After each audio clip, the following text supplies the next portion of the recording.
Binuhos ko lang siya, tingnan mo, tumubo. Hello mga guys, ayan magsasabaw tayo ng sapsap. Isdang sapsap. Ayan.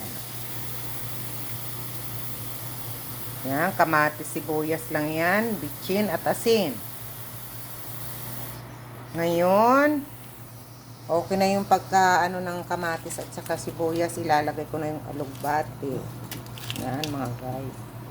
Para masarap ang ng sabaw. Yan. Dito sa Saudi, matututunan mo kahit anong pagkain na pwede mong gawing remedy para lang makakain ka ng gulay. Ayan. Kakasawa kasi ang mga pagkain dito. Gusto mo kumain ng maghintay ka kung kailan sila bibili ng maghahanda ng masarap. Doon ka rin kakain ng mga pagkain ng parehas ng pagkain ng Indonesia, Chinese. Yun. Saka dito, sa araw-araw nakakakain mo ng manok, kinabukasan pato ka na. O baka mamaya nakita mo pa, lumilipad ka na sa bintana. Puro pakpak ng manok na lang abuti natin ito. Dahil puro na lang manok. Kakain ka naman dito, karning baka or tufa. Ay naku, nakakasawa din. Kaya yan, magsisigang ako ng sapsap. Yan mga guys, ang sapsap. O yan, di ba? Sapsap dito, sapsap doon. Masarap, matamis-tamis kasi ang sabaw niyan eh. Sa Tagalog, sa amin, pag sinabong sapsap, yung tinabas-tabas. Ayan, puro sinapsap. Ayan guys. Ngayon, ang gagawin ko dito, dahil hindi naman maganda pag na-overcook yung alugbate. Yan mga guys.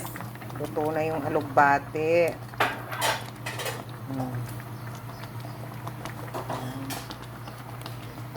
Lalagay na natin yung sapsap.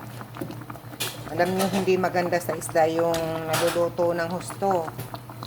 Sabi nga ng tatay ko, dahil yung tatay ko nung araw, pag nagpapaluto ng isda, ayaw niya nang na-overcook. Sabi sa amin noon, pag lumuwa na raw yung mata, luto na yon. Palibasa, mga isda sa amin noon sa dagat, fresh. From dagat talaga na pag, lilinisin mo, sabay luto na. Yan, ganyan. Then, nakakasawa kasi yung may mga spices, kaya pag ganyan na lang. Ayan na guys siya, luto na siya. At nakalak to.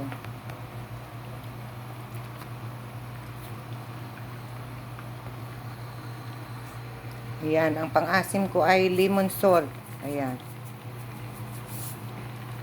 Ayan mga guys, lemon salt yan.